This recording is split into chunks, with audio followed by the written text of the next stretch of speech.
My video for June the 29th, 2019 is video number 3131. The title is Do R&R Prevent R&R? This requires a bit of decoding. R&R equals Rockefeller and Rothschild, and also rest and relaxation. Yeah, I know, strange title. To me, it is people like the Rockefellers and Rothschilds who represent the so-called money master establishment. Of course, not everyone with those names is part of it, and there are others. I knew a lady once who was a Rothschild, and I do not think she was part of that elite group. I have read that Mayer Amschel Rothschild was a German banker and the founder of the Rothschild banking dynasty. He was a Khazarian who changed his name from Bauer to Rothschild. It stood for the red shield that was above his office in 1760.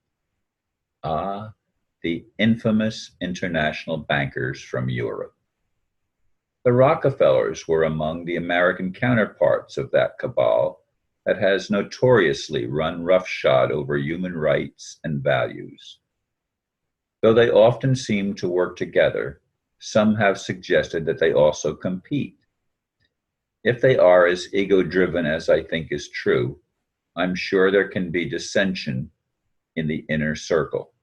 There is a cliché that says there is no rest for the wicked, and these, to me, are among the most evil on the planet. What about us common folk? Will we ever experience the rest and relaxation that is said to accompany the golden age? Or is that just hopium?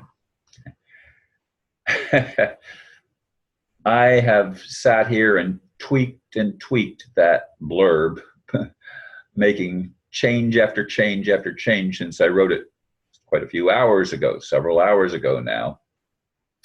And I've sat here and changed words, deleted words, because I'm not trying to create anything other than awareness. That's all it's about. It's about awareness. I don't have all the answers, and I admit that. Someone said, "Do you think you have all the answers?" No, I don't.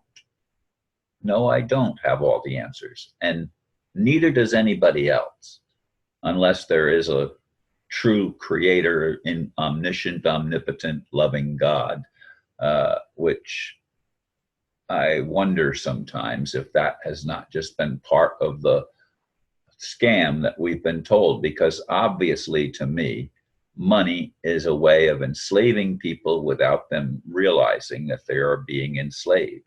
It's much more than just a means of exchange. It has been used to keep people from prosperity, as well as to enable others to become so prosperous that it's insane. I mean, they couldn't, even if they were spending thousands of dollars a day, they could never completely in a lifetime spend all of the money that some of these people supposedly have. And are they people, or are they something else? Are they fallen angels? I don't know. But I've been holding out for repentance. I'd like to believe that there is a loving God that is going to restore some kind of golden age, or an age of prosperity where all of us can prosper. Now, does that mean that we can just sit on our laurels and rest and do nothing? No, that's not what I mean by rest and relaxation. There were people like the Coral Castle that was built at night, that big rocks were put in place. And it wasn't that this little man that weighed barely, if 100 pounds, could lift these great big rocks and put them in place on the Coral Castle, and put the gate that weighed 2 to 3 tons, and make it so you could push it with your finger and it would swing open. course, it wore out after times because it was the rock wasn't very hard. It wasn't granite. Anyway, I've talked about that in the past, but I have been a dreamer all my life, and I want there to be peace on earth. I want there to be prosperity for everyone, not just a small elite establishment that tries to protect itself from any incriminating factors. And there are many incriminating factors, many deceptions and twisted logic as far as I can see. But again, I don't have all the answers. I read things all the time, and sometimes the things I read, as I've said so many times, are so contradictory that they cannot both be true. And yet some people insist that reality is exactly that way, where things that are exactly the opposite can both be true. That doesn't resonate with me. It may resonate with some people, but it doesn't resonate with me. I'd like to see a world where we could cooperate with each other instead of competing. I'd like to see a world where those that have all of this wealth would use the wealth to uplift humanity, not minimize the population of the world by destroying 90 or 95% of the world's population to bring it down to manageable parameters.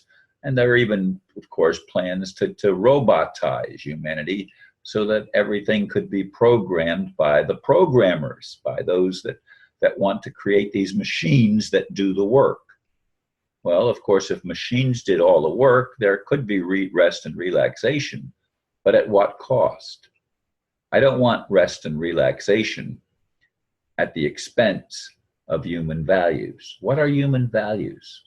Well, love, of course, is the predominant human value, but not just love, but patience and faith and sharing and truthfulness. These are values. But of course, truth, yes, I did say truthfulness, didn't I? Did you hear me say that?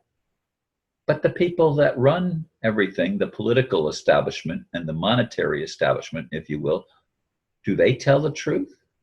Give me a break. Anybody that tells the truth in their circle gets ostracized. And I could point out some examples as I have in other videos. But what's the point? The point that I'm trying to make is we can enter into a golden age. And what will help us do that? To me, the Creator has to take responsibility for creation, including the miscreation of humans who have had our DNA minimized so that most of our capabilities are not activated. And without the activation of our talents, gifts, and abilities, how can we reach the point of rest and relaxation, the point of creation with little effort compared to the effort required in the current system? We cannot build pyramids today the way that the pyramids on the Giza Plateau in Egypt were built. We cannot do that. It's impossible for us. And yet this little man from Serbia, I guess, built the Coral Castle by himself. He was not working hard. It was rest and relaxation for him. Well, I'd like to see the Rockefellers and the Rothschilds and any that are part of the so-called elite reach a place of repentance. I'd like to see us be able to work together to build a civilization that is universal, not just global, but universal, where we can travel to far distant planets and stuff like that in the blink of an eye because something has changed in our consciousness and our abilities. That's the vision that I have. What about you? Thanks for listening, and namaste.